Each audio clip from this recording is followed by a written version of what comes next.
Welcome to Familiar Gary, where we review cars for the Kenyan market for the Kenyan families. This is the BMW X-Drive 20i. It competes with the Q3 Audi as well as the Mercedes-Benz GLA Coupe. Let's review it.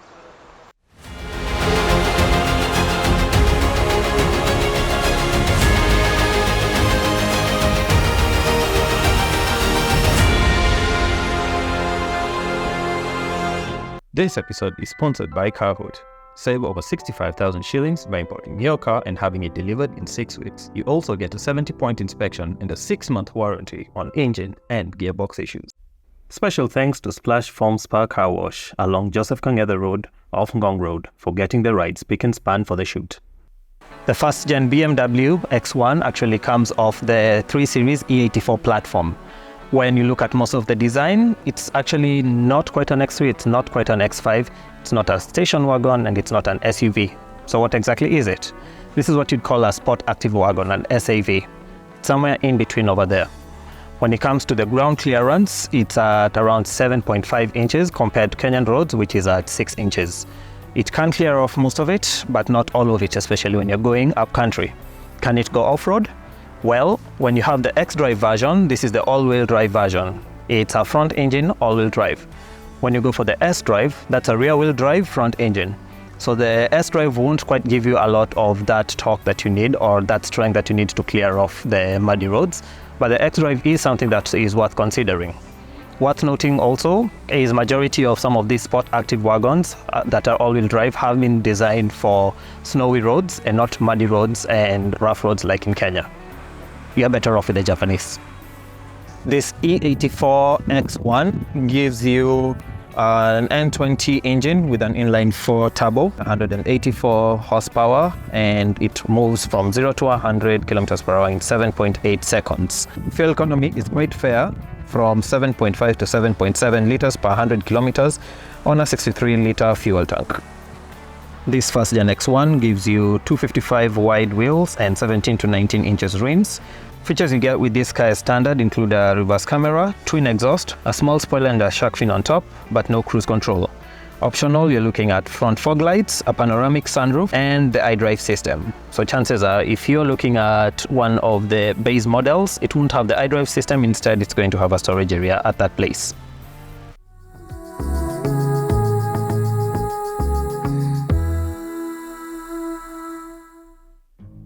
You do get some annoying sounds when you're reversing in certain car models, particularly for the BMW. It's smooth, it's easy, it's not like back up, back up, back up. It's more like Caribbean, Caribbean, Caribbean. Easy and smooth, nice. Personally, the way I see the center console for this car, I'd say it has aged well for a car from 2011. Dials are analog for people who especially love the analog controls. This is one thing I found interesting I've not seen in other models. There is also an analog kilometer per liter dial. BMW gives you an 8.7-inch iDrive display with the dials right at the bottom. You have the option of CD, radio, menu, telephone, map. Map does not work in Kenya. I don't know how exactly it's supposed to work. Probably go to Inchcape and get a map installed for you.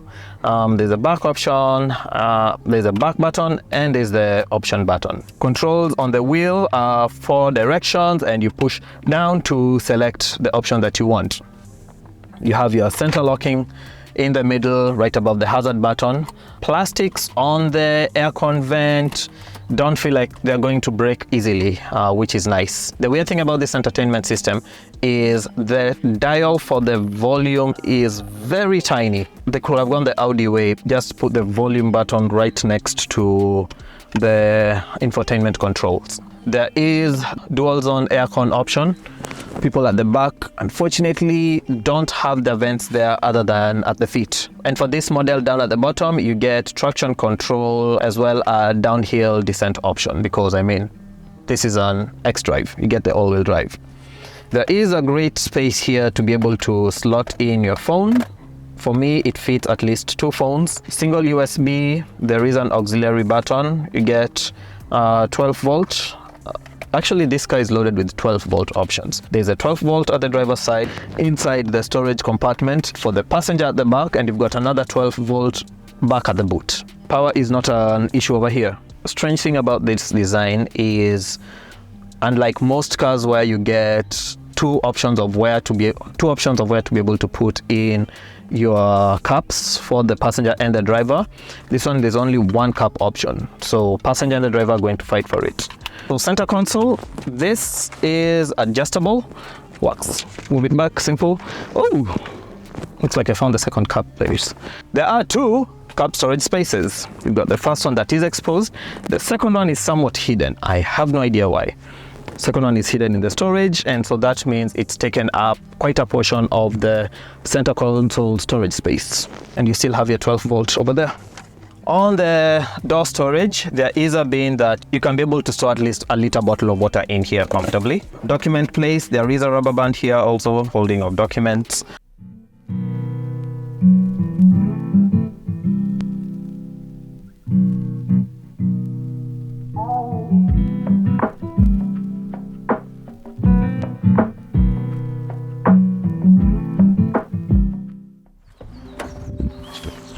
Sitting in the back of the X1 is quite a comfort. There is more than enough space for the legs. The driver here has moved quite a far back. There is more than enough headroom, and the middle passenger is going to struggle a bit when they come to sit here, given that there is a bit of a trunk in between. So middle guy is going to have to share foot space with the other two people. Other than that, the back, quite solid. Additionally, on the back, for the armrest, you do get two cup holders to be able to store your things in. If you've got long luggage, you can just fold this down. When you move this down, either you have a longer armrest that's quite solid, or you can be able to grab things from the boot quite easily.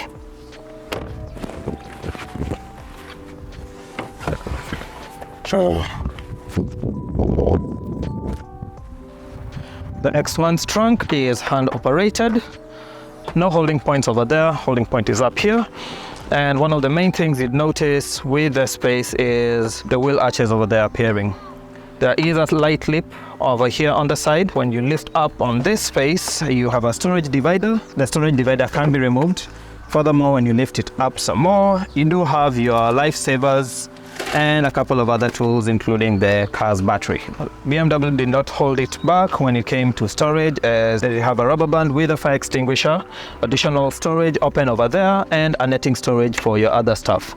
There is also a space where you can be able to put up your bag. There is a privacy divider which you can be able to remove also to make more space for your stuff in there. Two dividers. Now, weird thing about these chairs is as they fold up in a 40-20-40 way, you can be able to fold the 20 quite properly, but when you try and fold up only the 40 on this side, you have to fold both of them, of which it's a weird design format. So folding up on the 20, you've got your space over there. Lift this latch, fold the other one down, and there you go. When it comes to a family car, the Beamer storage isn't quite the fanciest. You can't be able to put in a stroller, as well as a baby's car seat and a couple of suitcases. It is possible to put in a stroller and the car seat, but you have to choose between not having an extra suitcase and having the car seat.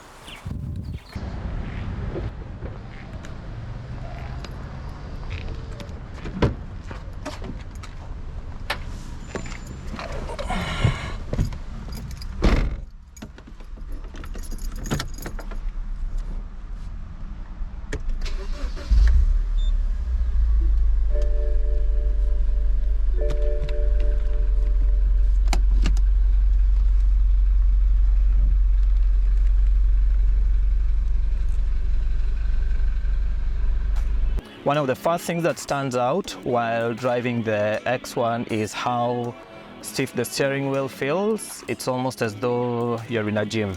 So when it comes to first-time drivers or first-time buyers, you should expect to have a bit of strength when it comes to moving around the steering.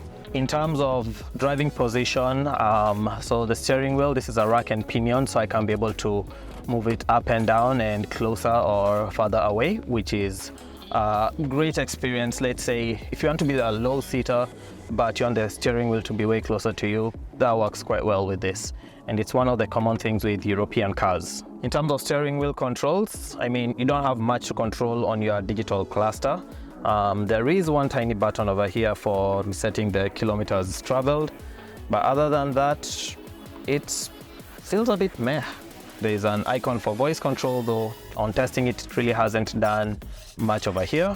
Skipping tracks, changing your audio options, and there is this one interesting button I found, which is it turns on the aircon, and I have no idea why. I mean, it's very, very weird. Turns on the aircon, and I've not experienced it in any other car before. Suspensions in this car feels really amazing. This one, it's quite smooth, quite comfortable in its case. Cabin feels quite spacious. It's not super claustrophobic. I mean, I've got decent headroom, and I've already moved the chair up quite a bit. There is quite enough breathing space for my hand to move around here as well. You don't have a lot of stick options over here. I mean, typical European driving, if you're jumping from a Japanese car to a European, one of the first things you have to figure out is the light stick is on the left and the wiper stick is on the right. Remember, light stick on the left, wiper on the right. Otherwise, if you're going to set up your indicator, you'll just find yourself turning on the wipers. No wonder BMW drivers are told they don't know how to use the indicator. I mean, you try and do the indicator and all you get is wipers. Try to turn on the indicator. How do I turn this off? Okay, I think that's off.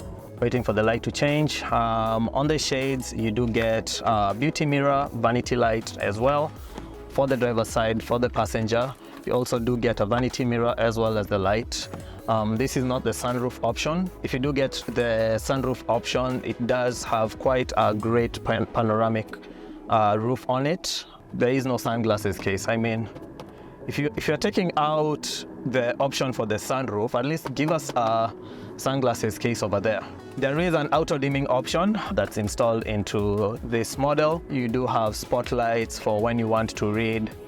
While in the car, rear visibility in the car is not quite a nightmare for this particular model. The rear view mirror is decently designed, but I can still be able to see portions of the headrest and not enough of the top part.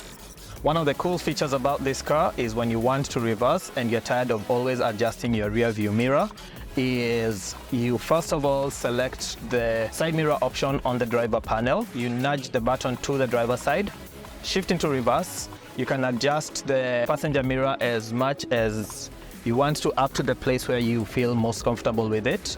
And after that, just move back to drive. So every time you want to reverse, just shift into reverse, and the rear view mirrors have already been automatically adjusted. This baby picks up speed really well. Okay, enough. Assuming that you settled on going for the 2011-2012 model for the BMW X1, you're looking at a price ranging between 880,000 to around 1.7 million as of 2022 December. So be careful as you're about to spend all your hard-earned cash. Make sure you look at the car quite well, make sure that it's worth driving. Anything that's broken down, also you investigate it quite well. Service history is something else you need to pay close attention, because if the car is not well maintained and it has high mileage, yeah, you're going to be adding a bit more of your hard-earned cash into it. In terms of servicing costs, at Auto Express you're looking at around 11,000 for minor service and 22,000 for major service.